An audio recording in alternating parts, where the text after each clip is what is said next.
Hello my dear friends, आप सभी का हमारे चैनल बीटीपी स्टडी पॉइंट में स्वागत है। दोस्त बायोलॉजी से जो आपका यहाँ पे क्लासेस चल रहा था, पिछले दोस्त क्लासेस में हमने आपको श्वसन तंत्र से रिलेटेड आपको थ्योरी और सारे एमसीक्यू टाइप के क्वेश्चन को कंप्लीट किए हैं। आज का दोस्त जो क्लासेस हमारा स्टार्ट होगा वो है रुधिर एवं रुधिर परिसंचरण तंत्र, यानी कि blood and blood circulatory system. Very important lesson है दोस्त, ध्यानपूर्वक सारे एक एक टॉपिक को यहाँ पे हम कंप्लीट करेंगे। आप लोग दोस्त यहाँ पे समझने की कोशिश करिएगा। इसमें दोस्त आप लोग जो भी टॉपिक मैं बताऊंगा उसको नोट डाउन करते हुए ही चलिएगा। फर्स्ट आपका जो है वो आपका थ्योरी का क्लास होगा। सेकंड जो दोस्त इसका पार्ट आएगा वो आपका एमसीक्यू टाइप के क्वेश्चन का होगा, जो कि आपके लिए दोस्त वेरी इंपॉर्टेंट है, जैसा कि एंट्रेंस एग्जाम में आपको पूछा जाता है। तो चलते हैं दोस्त, क्लासेस को स्टार्ट करते हैं। जो हम दोस्त एमसीक्यू टाइप के क्वेश्चन बनाते हैं वो भी दोस्त हमारा इसी थ्योरी बेस पे आधारित होता है, और एंट्रेंस एग्जाम में जो आपके क्वेश्चन पूछे जाते हैं वो भी दोस्त आपके इसी थ्योरी पार्ट से आपका लिया जाता है। तो ऐसे में दोस्त थ्योरी में जो भी पॉइंट मैं आपको बता रहा हूं उसको दोस्त आप लोग नोट जरूर करिएगा, क्योंकि दोस्त ये आपके लिए वेरी वेरी इंपॉर्टेंट है। चैनल पे दोस्त पहली बार विजिट कर रहे हैं तो सब्सक्राइब जरूर करिएगा, क्योंकि दोस्त आने वाली हर एक वीडियो का इंफॉर्मेशन आप तक तभी मिल पाएगा जब आप दोस्त हमसे जुड़े रहेंगे। जो भी नए स्टूडेंट हैं एक बार हमें कमेंट करके आप लोग जरूर बताइएगा। रुधिर एवं रुधिर परिसंचरण तंत्र की बात करते हैं दोस्त, blood and blood circulatory system की बात करते हैं। यहाँ पे सबसे पहले हम आपको रक्त से रिलेटेड बताते हैं, यानी कि ब्लड। ब्लड दोस्त एक आपका लाल रंग का वाहक संयोगी ऊतक है, जो कि कैसा होता है, अपारदर्शी होता है। ठीक है, कैसा, अपारदर्शी चिपचिपा द्रव है। ठीक है, जो आपका ब्लड है। अगर दोस्त हम इसकी विस्कोसिटी की बात करें तो जो आपका रक्त का विस्कोसिटी है वो कितना है, 4.7।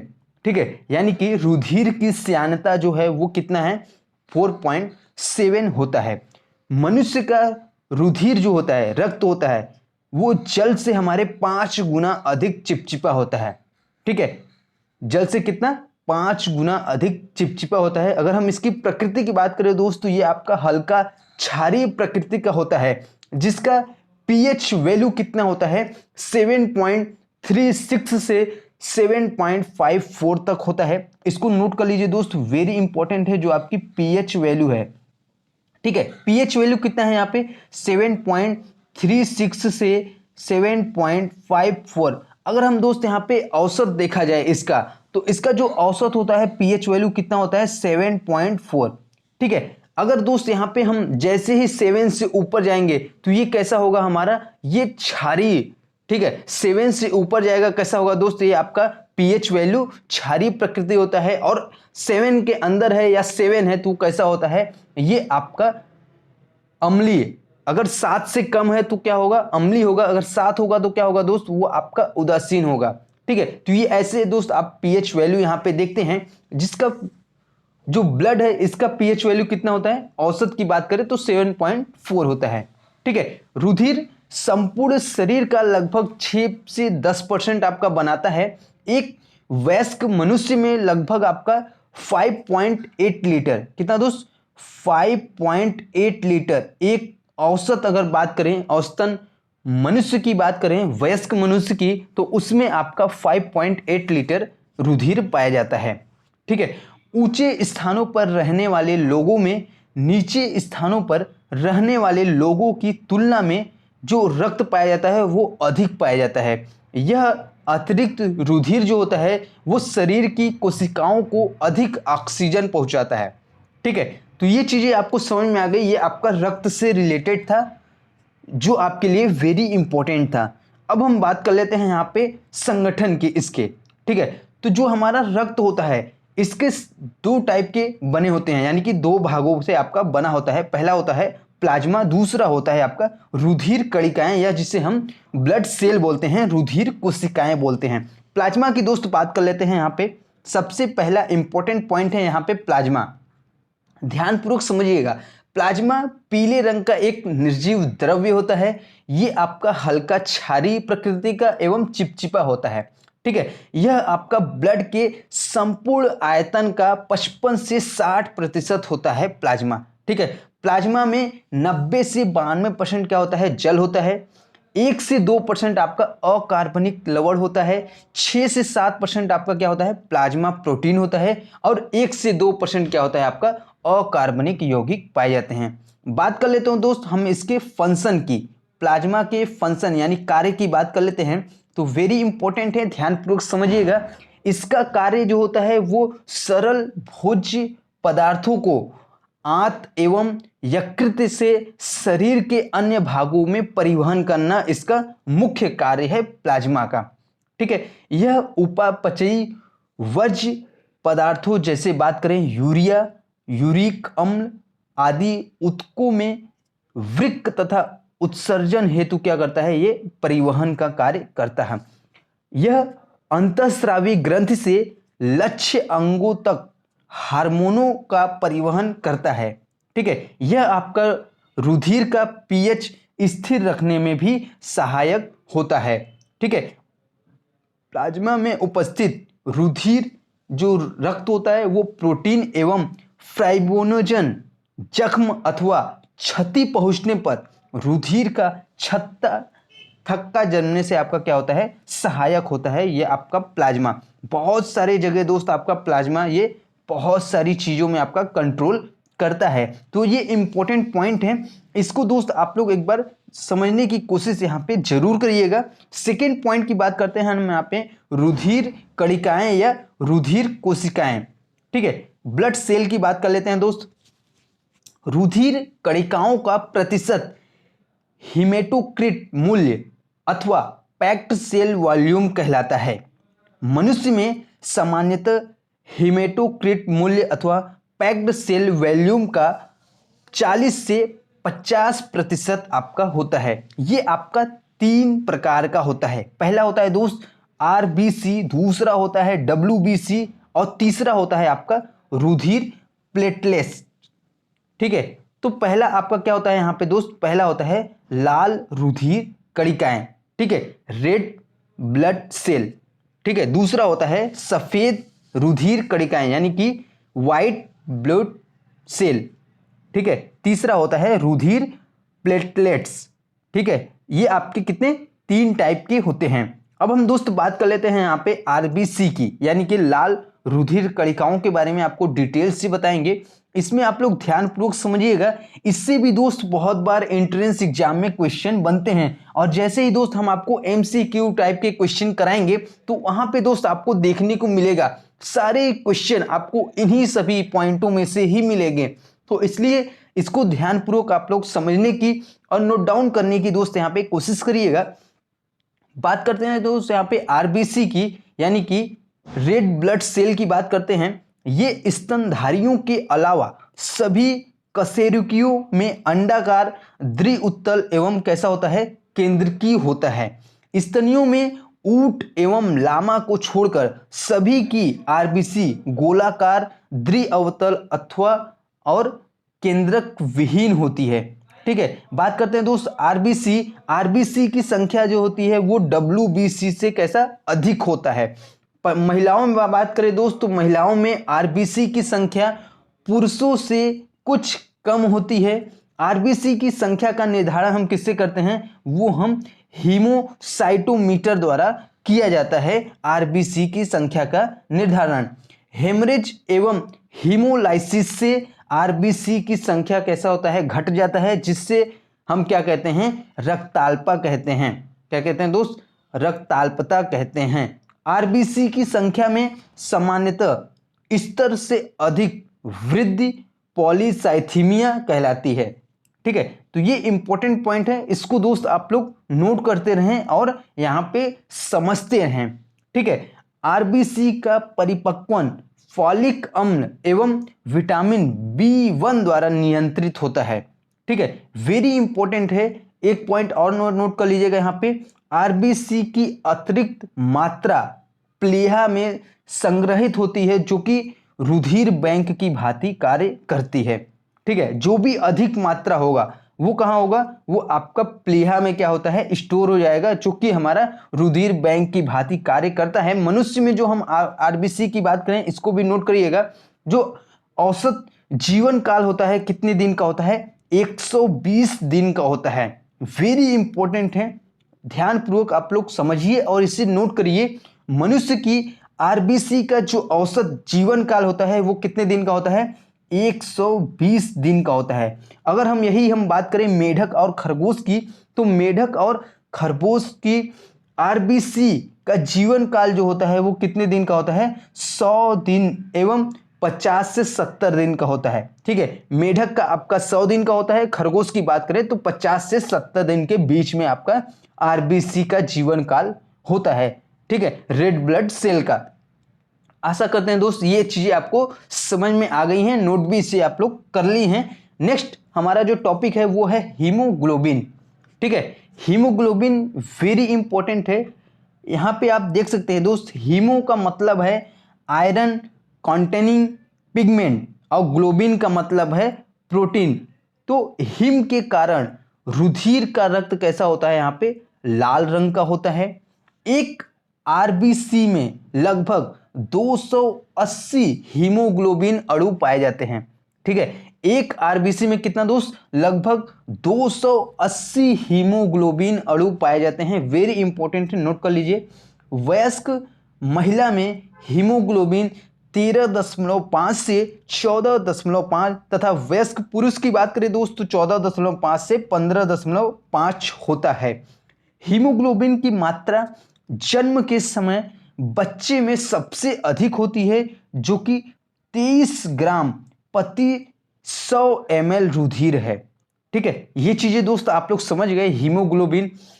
अब दोस्त हम समझ लेते हैं हीमोग्लोबिन का जो हमारा फंक्शन है, कार्य है, वो हम समझ लेते हैं। यहाँ पे हीमोग्लोबिन का जो मुख्य कार्य है वो पीएच को स्थिर करने में सहायक होता है और कार्बन डाई उत्तकों से फेफड़ों तक कार्बन डाइऑक्साइड का क्या करता है? ये आपका परिवहन करता है। हीमोग्लोबिन ऑक्सीजन का फेफड़ों से उत्तकों तक का क्या करता है? ये परिवहन का कार्य करता है। तो ये दोस्त आपका हीमोग्लोबिन का ये आपका फंक्शन हो गया। नेक्स्ट जो हमारा पॉइंट है, नेक्स्ट हमारा जो टॉपिक है वो है सफेद रुधिर कणिकाएं यानी कि WBC। वेरी इंपॉर्टेंट है, ध्यानपूर्वक समझिएगा। WBC ये आपका गोल व अमीबाकार केंद्रक युक्त वड़क विहीन कोशिकाएं होती हैं। WBC आकार में RBC से बड़ी होती है। WBC की संख्या जो होती है वो RBC से कम होती है। इनका अनुपात देखा जाए तो 1:600। ये कैसा होता है? 1:600 का इसका अनुपात होता है। ल्यूकीमिया में आरबीसी की जो संख्या होती है वो क्या होती है? बढ़ जाती है, यानी कि रुधिर कैंसर की स्थिति में जो होता है वो हमारा आरबीसी की संख्या वहां पे क्या होती है? बढ़ जाती है। समझ गए दोस्त? WBC की संख्या में आरबीसी इसमें आपका कम होता है। या अब बात करें यहाँ पे WBC यानी कि ल्यूकोसाइटस की बात करें, ये आपके दो टाइप के यहाँ पे हो सकते हैं, देख लीजिए, ये भी इंपॉर्टेंट है आपके लिए। पहला है आपका ग्रेन्युलोसाइटस, दूसरा है आपका एग्रेन्युलोसाइटस। ठीक है, जो आपका ग्रेन्युलोसाइटस है ये आपका यहाँ पे 3 टाइप का है। पहला कौन सा है? पहला है न्यूट्रोफिल्स, दूसरा है बेसोफिल्स, तीसरा है एसिडोफिल्स। अगर हम बात करें यहीं पे एग्रेन्युलोसाइटस की बात करें तो पहला है आपका मोनोसाइटस, दूसरा है आपका लिम्फोसाइटस। ये आपका WBC। ठीक है, यानी कि व्हाइट ब्लड सेल की यहाँ पे हम बात कर रहे हैं। ये आपका इसको कितने डिवीजन में बांटा गया है, ये आपका श्रेणी है यहाँ पे। नेक्स्ट हम दोस्त यहाँ पे अगले पॉइंट की हम बात करते हैं। यहाँ पे अगला पॉइंट दोस्त हम यहीं से शुरू करते हैं, ग्रेन्युलोसाइटस की बात करते हैं। ये जो कोशिकाएं होती हैं लाल अस्थि मज्जा में बनती हैं। ये कुल ल्यूकोसाइटस की लगभग 65% आपका होता है। ये आपका केंद्रक के आकार एवं उनके अणुओं की अभिरंजक क्रियाओं के आधार पर पुनः निम्न प्रकार से आपका विभाजित की जा सकती हैं। ये दोस्त हो गया आपका ग्लूकोसाइटस। अब हम बात कर लेते हैं दोस्त यहाँ पे RH फैक्टर की। RH फैक्टर आपका वेरी इंपॉर्टेंट पॉइंट है, ठीक है। RH फैक्टर से पिछली बार भी दोस्त यहाँ पे क्वेश्चन बनाया गया था एंट्रेंस एग्जाम में, तो ध्यानपूर्वक आप लोग समझिएगा RH फैक्टर है क्या और इसकी खोज किसने की, इसमें क्या होता है। तो RH कारक की खोज सर्वप्रथम रिसस बंदर पे आपका किया गया था, यहाँ पे आरबीसी में लैंड स्टीनर एवं विनर साहब ने 1940 ईस्वी में किया था। किसने किया था? लैंड स्टेनर और विनर साहब ने किया था 1940 ईस्वी में, ठीक है। RH फैक्टर सहित मनुष्य जो होता है RH प्लस कहलाता है, तथा RH कारक जो होता है मनुष्य वो कहलाता है RH माइनस कहलाता है, ठीक है। विश्व के लगभग 85% मनुष्य RH प्लस होते हैं तथा 15% मनुष्य जो होते हैं वो RH माइनस होते हैं। भारत में कुल जनसंख्या के लगभग 97% लोग RH प्लस हैं। कितने दोस्त? 97% लोग RH प्लस हैं। RH कारक RH फैक्टर केवल मनुष्य एवं रिसस बंदर में ही पाया जाता है, अन्य जातियों में इसकी खोज अभी तक नहीं हो पाई है। मनुष्य प्राकृतिक रूप से RH एंटीबॉडी उत्पन्न नहीं करते हैं। उच्च बहुकोशिकीय जंतु में आवश्यक पदार्थों की आपूर्ति एवं अनावश्यक पदार्थों का बहिष्करण सीधे आपका कहाँ होता है? कोशिका द्वारा नहीं होता है, इसलिए इन्हें हम क्या कहते हैं? एक परिवहन तंत्र की आवश्यकता होती है, जिससे हम क्या कहते हैं? परिसंचरण तंत्र कहते हैं, सर्कुलेटरी सिस्टम कहते हैं, ठीक है। ये चीजें दोस्त आपको समझ में आ गई है। अगले दोस्त हम यहाँ पे पॉइंट पे चलते हैं। अगला पॉइंट हमारा वेरी इंपॉर्टेंट है, हार्ट के बारे में यहाँ पे जानेंगे। हार्ट जो होता है दोस्त वो आपका एक मोटा पेशी संकुचनशील स्वतः पंपिंग अंग है। इसका वह भाग जो कि शरीर के ऊतकों से रुधिर ग्रहण करता है अलिंद कहलाता है। क्या कहलाता है दोस्त? अलिंद कहलाता है। तथा हृदय का वह भाग जो कि ऊतकों में रुधिर पंप करता है वो हमारा क्या कहलाता है? निलय कहलाता है। वेरी इंपॉर्टेंट है, निलय कहलाता है, जो हमारा क्या कहता है? पंपिंग का कार्य करता है, ठीक है।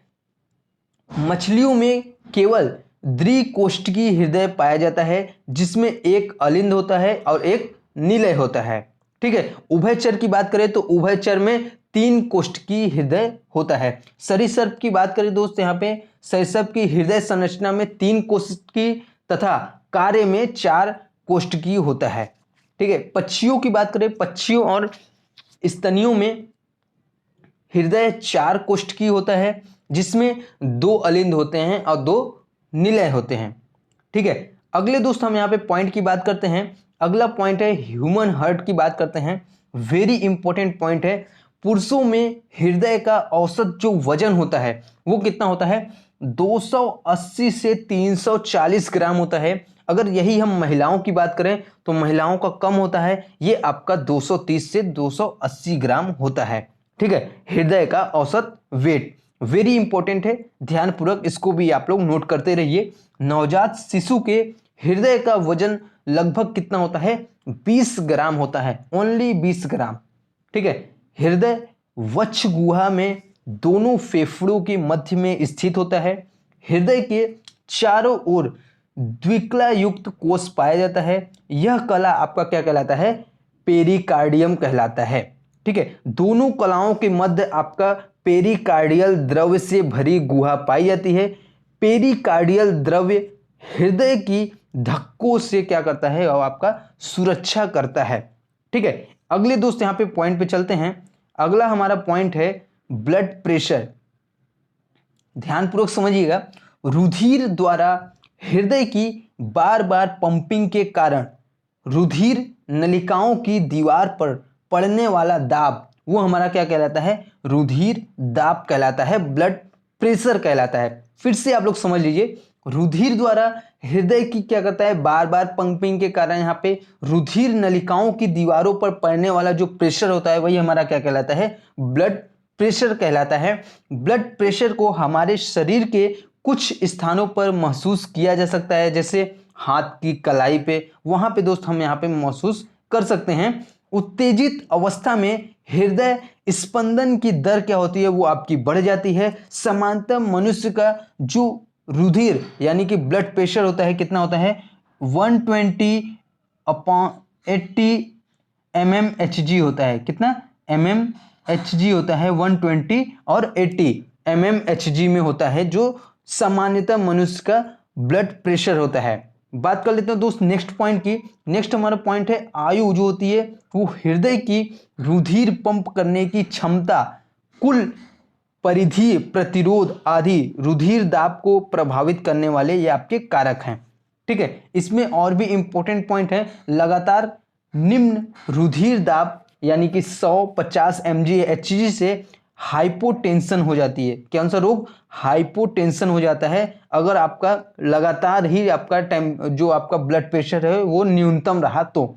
ठीक है, तो ये दोस्त रहा इंपॉर्टेंट पॉइंट। इसमें आपको ढेर सारी चीजें एंट्रेंस एग्जाम में भी ऐसे क्वेश्चन यहाँ पे देखने को मिलते हैं। तो ये चीजें आपको ब्लड प्रेशर से रिलेटेड जितने मैंने चीज बताए उसको दोस्त आप लोग एक बार फिर से इसका रिवीजन कर लीजिएगा। जैसे ही क्लास एंड होगा फिर से आप 2 से 3 बार इसको देखिएगा, आप लोग क्लासेस को बहुत अच्छी तरीके से समझ जाएंगे। नोट भी कर लीजिएगा दोस्त, ताकि इसकी इंफॉर्मेशन आपको रहे एग्जाम के समय में आप इसका रिवीजन कर सकें। इसका पीडीएफ भी दोस्त मैं आपको प्रोवाइड करा दूंगा, वो हमारे टेलीग्राम चैनल पर, वहां पे भी दोस्त आपको सिंपल सा सर्च करना है BTEUP स्टडी पॉइंट, वहां पे दोस्त आपको चैनल का सेम लोगो मिलेगा, उसी पे दोस्त ज्वाइन होंगे। वहां पे सारे पीडीएफ ऑलरेडी पड़े हुए हैं, इसका पीडीएफ भी मैं आपको वहां पे प्रोवाइड करा दूंगा। अगला दोस्त हमारा लास्ट पॉइंट था परिसंचरण तंत्र के कार्य। ठीक है, function of circulatory system very important है, ध्यानपूर्वक समझिए। यह आपका पोषक पदार्थ जैसे ग्लूकोज, वसी अम्ल, विटामिन आदि अवशोषण केंद्र से शरीर के विभिन्न भागों तक क्या करता है, ये परिवहन का कार्य करता है। यह आपका नाइट्रोजनी वर्ज्य पदार्थ जैसे बात करें अमोनिया, यूरिया, यूरिक अम्ल आदि, ये आपका शरीर के विभिन्न भागों से उत्सर्जी अंगों तक क्या करता है, आपका परिवहन करता है। यह हार्मोन का अंतःस्रावी ग्रंथि से लक्ष्मी अंगों तक परिवहन करने का कार्य करता है। यह फेफड़ों से शरीर की कोशिकाओं एवं ऊतकों तक ऑक्सीजन का परिवहन करता है। ये चीजें मैंने आपको पहले भी बता रखे हैं। ठीक है, तो ये रही दोस्त आपके परिसंचरण का जो मुख्य सर्कुलेटरी सिस्टम का मुख्य कार्य रहा। तो आशा करते हैं दोस्त आज के इस वीडियो में यानी कि जो आपका लेसन था blood and blood circulatory system, जितने भी मैंने टॉपिक बताए यहाँ पे, जितने मैंने पॉइंट बताए, सारे दोस्त टॉपिक आपको अच्छी तरीके से क्लियर हो चुके हैं, समझ में आ गया है। वीडियो दोस्त अच्छा लगा हो तो वीडियो को लाइक करिएगा, दोस्तों में भी शेयर करिएगा, ताकि दोस्त क्लासेस का इंफॉर्मेशन और भी स्टूडेंट के पास पहुंच सके। Thank you.